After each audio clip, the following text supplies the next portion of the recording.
well. So I just wanted you to know that biblically, Libya is mentioned several times. It was having the Carthaginians. Carthago there was an island that was an empire by itself. The Persians, the Egyptians, the Greek, the Romans, the Byzantines were there, the Muslims were there, the Ottoman Empire was there. And then guess what, ladies and gentlemen? In 1911, from 1911 to 1934, Libya was an Italian territory. And remember that. Remember, Italian territory. Why am I saying that? Remember, if the Antichrist is going to come from the Western Europe, it's going to come from the resurrected Roman Empire, it has to come from that region. And it was an Italian territory that was divided to Italian Tripolitania and Italian Cyrenaica. And then, of course, when it was unified from 1934 to 1937, it was just the Italian Libya. In 1951, after World War II ended, 1951, it had independence.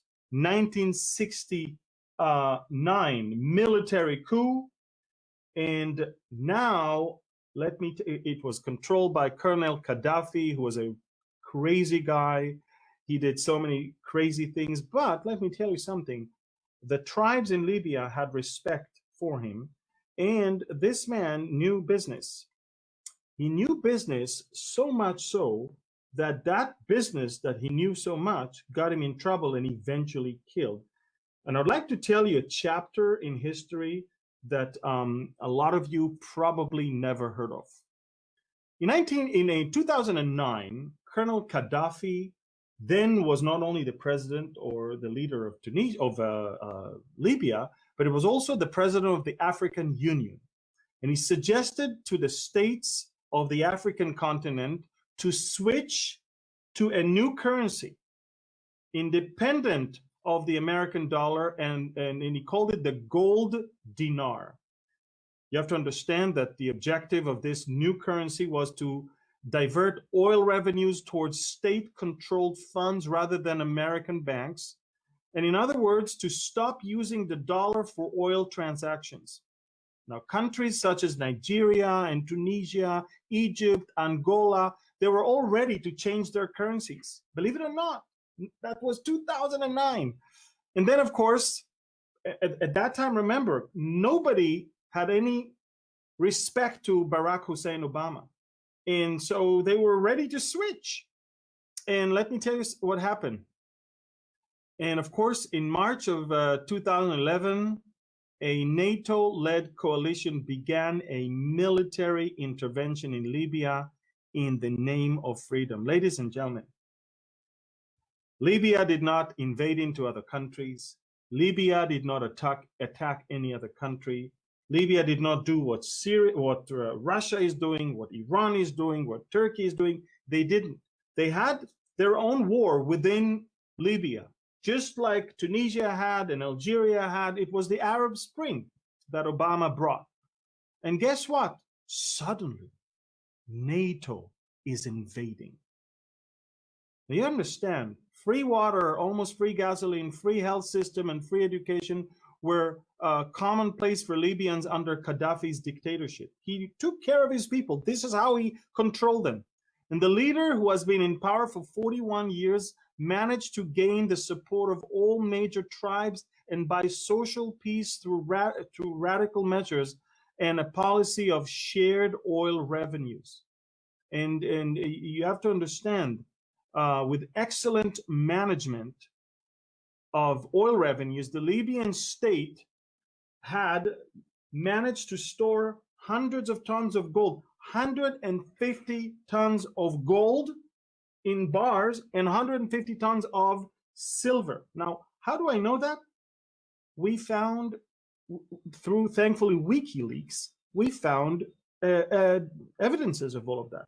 Now, guess what? Somebody invaded and somebody took it. Now, I want you to know that these resources were going to make Libya the most influential country in Africa, in supplanting France, for example. see, France has a lot of interest in Africa. And the French Sarkozy complained in the ears of Hillary Clinton, who then was Secretary of State under Obama.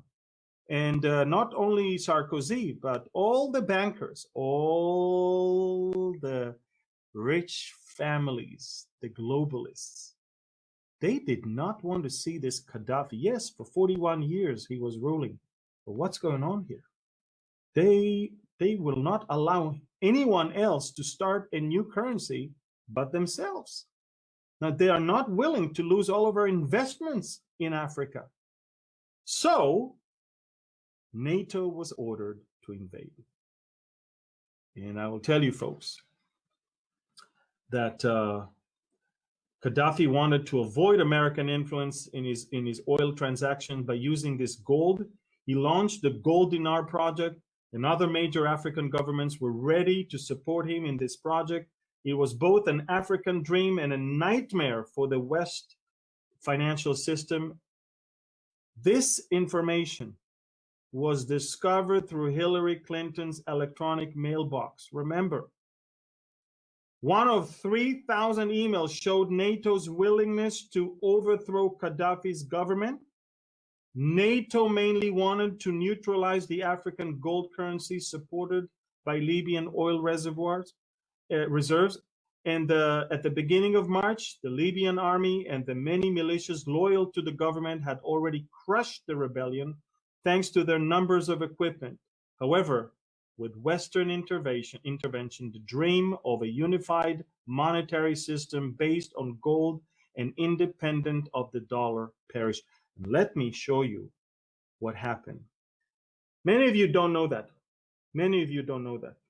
Hillary Clinton, on October 20th, that's the day that an airplane next to the city of Sirte, which is the birthplace of Gaddafi, dropped some precise weapon to attack a convoy of 30 vehicles where Gaddafi was. And they killed most of the people. Gaddafi was managed to escape into some sewage pipe, where later on he was captured and killed by his own people. But I want to show you something, folks. Look at Hillary Clinton when she described this event. This was in between two interviews that she gave to a television show. So, I mean, that is the land of unconfirmed.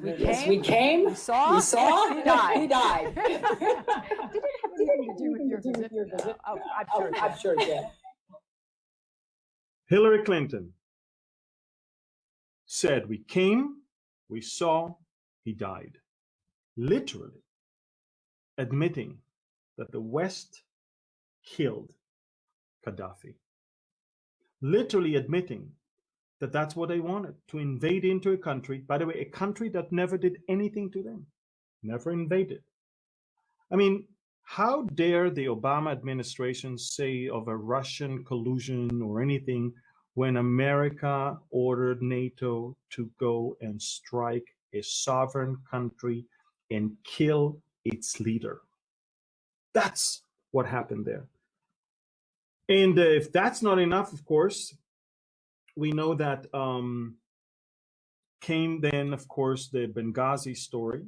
And we all know that in Benghazi, Hillary Clinton literally sacrificed the Christopher Anderson, the ambassador, who was sheltered in a U.S. compound in Benghazi, together with one of his advisors and two U.S. Marines who were attacked in another place a mile away by of course, terrorist organizations there. Obama administration said that it was just they said it was no September 11, and there were riots, and so it just went out of control. Where, by the way, we found in her emails, and by the way, through the investigation, of the Benghazi story, we found out that Hillary Clinton had her own email server. And that's what led to the 2015 commission and her loss in the 2016, of course, elections. But ladies and gentlemen, it all came out because of the Benghazi investigation and committee. And ladies and gentlemen, it was clear that there was knowledge of the terrorist organization to attack the American. Why? Listen to this. America is now in Libya. Libya is no longer with its dictator Gaddafi. There's tons of weapons, tons of shoulder missiles, tons of explosives, and even chemical weapons. And what America did at the time of Obama, America wanted to help people fighting in Syria against Assad by taking the Libyan weapon and smuggling it to Syria. And guess who received the weapon that America took from Libya and brought to Syria? Guess who got it there? You got that one right. Barack Obama armed ISIS with weapons of Gaddafi, whom he killed. And all in order to cover up all of this, Hillary Clinton had to erase all those emails and, of course, all that we see now. So you understand what is going on here. You understand that Libya plays a super significant role in the story of the European and the rest of the Middle Eastern countries, as well as the American interest in the region. Let me now explain what Libya looks like today. There are two governments in Libya today, starting from, if I'm not mistaken, 2015, to the best of my knowledge. Yes, 2015, there is a UN-backed government of national accord that was established. And then there is, of course, the Libyan National Army, LNA, headed by General Khalifa Haftar. And take a look. One government seats where? In Tripoli, and that's the government of national accord. Look who supports them. United Nations, Turkey, Italy, and Qatar. While the heavy-duty General Haftar, who controls most of the territory and most of the gas and the oil field, he is supported by his friends from the East, by Egypt, the Russians, even the French, and Saudi Arabia. Ladies and gentlemen, just like Syria became the battleground, the playground of different interests of different countries, Libya is the same. Turkey wants to stop the gas pipe from Israel, so it needs some alignment with Libya. Turkey also wants to have a stake in the gas and the oil in Libya. Turkey wants to restore the Ottoman Empire, and Libya used to be part of it. So you understand, Turkey is there to stay, and the Turks armed themselves to their teeth in Libya right now with some rockets and some airplanes, and literally cargo planes of the Turkish army are landing there every day. On the other hand, Khalifa Haftar is asking Egypt to come and help. Russia is already there to help, and France helped him just recently by bombing some Turkish outposts and an airbase and destroying a air defense system that Turkey brought. Since then, Turkey brought another one. But my point is this: it's a mess. Two different governments, as you can see, trying to control that particular thing.